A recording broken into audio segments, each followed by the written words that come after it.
In the year 2006, soaring hundreds of miles above the most desolate and unforgiving landscape on our planet, a pair of NASA satellites known as the Gravity Recovery and Climate Experiment, or GRACE, quietly recorded an impossibility. As their highly sensitive instruments scanned the vast frozen expanse of the Wilkes Land region in Antarctica, they detected a colossal gravitational anomaly. It was a dense, localized mass hidden deep beneath the ice shield, stretching over 300 miles in diameter. The official press releases were quick to offer a comforting explanation, stating that this massive concentration of mass was merely the crater of an ancient meteorite impact, a cosmic scar left over from the days when dinosaurs walked the Earth. However, this neat and tidy explanation completely failed to address one deeply unsettling question. Why, almost immediately after this discovery, did this specific set of coordinates become one of the most strictly enforced no-fly zones on the entire planet? Antarctica is not just a continent of ice and snow. It is a massive frozen time capsule, an environment so hostile and alien that it holds secrets we are entirely unprepared to comprehend. Imagine a sheet of ice 3 kilometers thick, a crushing weight of frozen water that has remained undisturbed for millions of years. It is a place that makes humanity feel infinitely small, a white void where the laws of nature seem to stand still. For decades, researchers have drilled into this ice to read the history of our atmosphere. But what lies beneath the bedrock has always been obscured by an impenetrable shield of frozen water. Until recently, when highly classified ground-penetrating radar systems, vastly more powerful than anything available to the public sector, were deployed to map the topography beneath the Wilkes Land anomaly. The data they returned did not show the jagged edges of a pulverized meteorite crater. Instead, the radar waves bounced back, revealing the sharp, unnatural geometries of massive, multifaceted metallic structures. The reflections were not static. They indicated shifting internal components, an impossible network of subterranean architecture. According to leaked data that the scientific establishment refuses to acknowledge, there is not just one anomaly down there. There are 5 colossal mechanical engines, deeply embedded in the bedrock at an exact depth of 848 meters below the glacial surface. And they are not dormant. The first sign that something was terribly wrong and fundamentally impossible, according to every textbook on modern physics, came from thermal imaging satellites monitoring the rapid destabilization of the Antarctic ice shelves. While the world's attention was focused on the warming of the oceans and the atmosphere, a select group of independent glaciologists noticed an anomaly in the Wilkes Land sector. The ice there was not melting from the top down due to solar radiation or greenhouse gases. It was melting from the bottom up. The scientific community was immediately baffled. The standard geological models were brought out, searching for a hidden volcanic caldera or a newly opened geothermal vent. But the bedrock beneath this sector is solid, ancient continental crust. There are no tectonic fault lines here, no magma chambers waiting to erupt. Yet the thermal signatures recorded by the satellites showed a massive, localized heat source radiating from the exact coordinates of the 5 subterranean structures. What is even more disturbing to the researchers who have analyzed the raw thermal data is the nature of this heat. It is not the chaotic, unpredictable heat of a volcanic fissure. It is steady, rhythmic, and perfectly cyclical. The temperature rises and falls with the precise, calculated regularity of a massive industrial cooling system or a deep-core nuclear reactor. It is a localized thermal footprint that has been operating continuously, silently for what could be thousands of years. Geologists and thermodynamic experts have looked at this data and walked away empty-handed. There is simply no known natural mechanism that can generate a precisely rhythmic thermal pulse of this magnitude through 3 kilometers of solid ice. It is a thermodynamic impossibility, a mechanical heartbeat echoing through the frozen dark. Because of this impossible heat, the ice above the anomaly is turning into a subterranean lake, lubricating the bedrock and accelerating the movement of the glacier above. But the thermal output is only the beginning of the mystery. As researchers dug deeper into the classified acoustic logs of the region, they uncovered something far more terrifying than melting ice. Deep beneath the surface of the Southern Ocean, military submarines from various nations constantly patrol the freezing waters, their highly sensitive sonar arrays listening for the faint hum of enemy propellers. But over the past decade, these submarines have been picking up something else entirely. Bouncing off the continental shelf of Antarctica, originating from the exact epicenter of the Wilkes Land anomaly, is a series of extremely low-frequency, or ELF radio waves. In the natural world, ELF waves can be generated by massive lightning storms or the interaction of the solar wind with the Earth's magnetic field. But the signals emanating from the Antarctic depths do not sound like the random noise of nature. They possess an undeniable, chilling structure. Acoustic analysts who have secretly processed these recordings have found that the ELF pulses are arranged in a sequence of prime numbers. Let that sink in for a moment.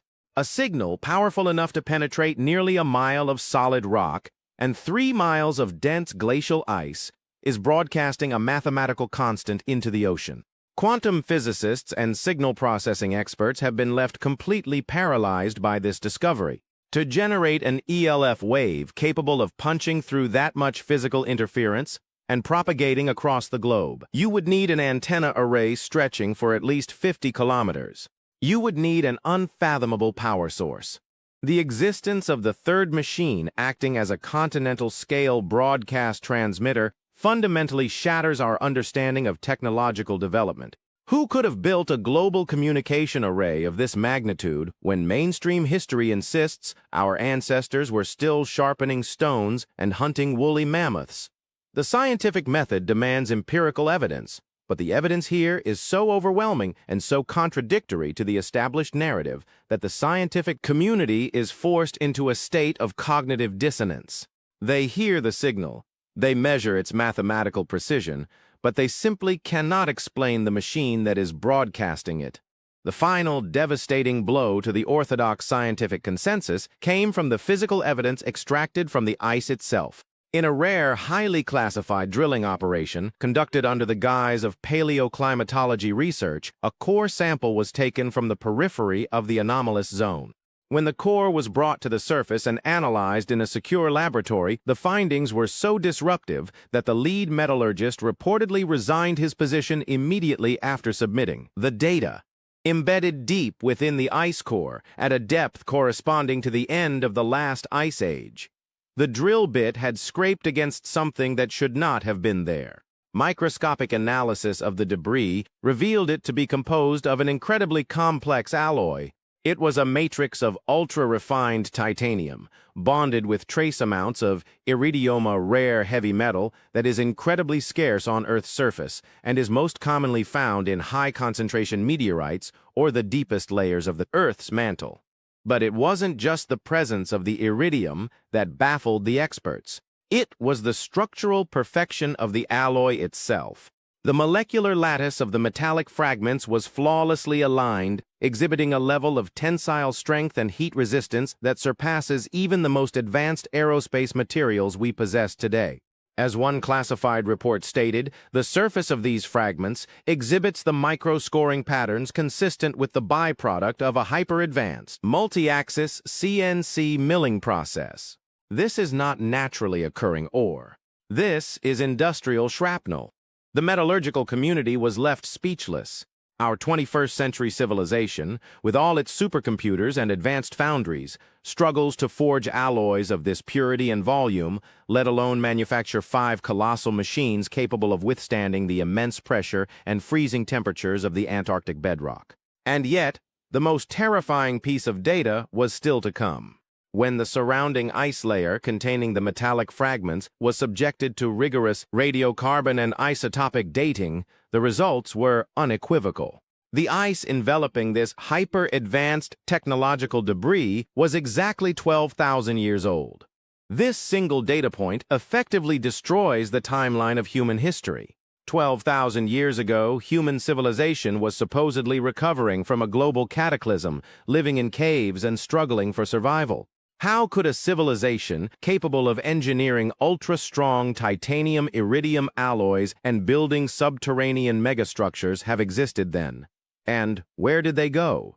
The sheer impossibility of this finding has forced mainstream science into a desperate silence. They cannot debunk the physical evidence of the alloy, and they cannot explain the isotopic dating of the ice. Therefore, they choose to ignore it. Because of this overwhelming wall of inexplicable data, the conspiracy theories surrounding Antarctica have exploded, morphing from fringe speculation into highly credible alternative hypotheses. And the roots of this secrecy go back further than most people realize. In 1946, just after the end of the Second World War, the United States Navy launched Operation High Jump. It was the largest military expedition ever sent to Antarctica, commanded by the legendary Admiral Richard E. Byrd. Officially, it was a training exercise, but you don't send an aircraft carrier, multiple destroyers, submarines, and over 4,000 heavily armed combat troops to fight penguins. According to declassified documents and the testimonies of surviving crew members, the expedition encountered something profoundly hostile. The fleet suffered unexplained casualties and lost several aircraft under highly suspicious circumstances. The mission, originally scheduled to last 6 months, was abruptly aborted after just a few weeks. The fleet retreated in a state of disarray. Upon his return, Admiral Byrd gave a heavily censored interview to a South American newspaper, issuing a chilling warning. He stated that the United States needed to prepare for the possibility of an attack by enemy fighters that can fly from pole to pole with incredible speed. Was Operation High Jump the first modern encounter with the active defense systems of these buried machines?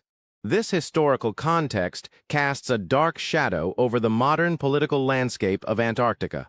Consider the Antarctic Treaty, signed in 1959.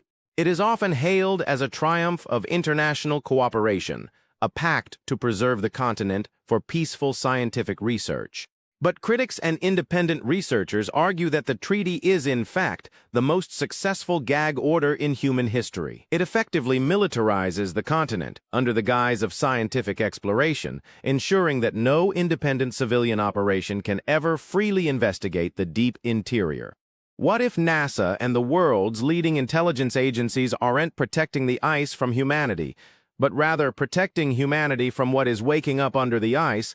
The existence of these 5 colossal machines, if publicly acknowledged, would shatter the foundations of every major academic discipline. Geology, history, physics, and evolutionary biology would have to be rewritten from scratch. We look up at the stars, building space stations, and dreaming of finding advanced civilizations in the cosmic dark. Yet right beneath our feet, buried under 3 kilometers of crushing ice, an unknown intelligence, whether an advanced precursor human civilization or something entirely not of this earth, has left behind an industrial complex of unimaginable scale. And the terrifying truth is, these machines are not dead. They are generating heat. They are broadcasting prime numbers. They are active.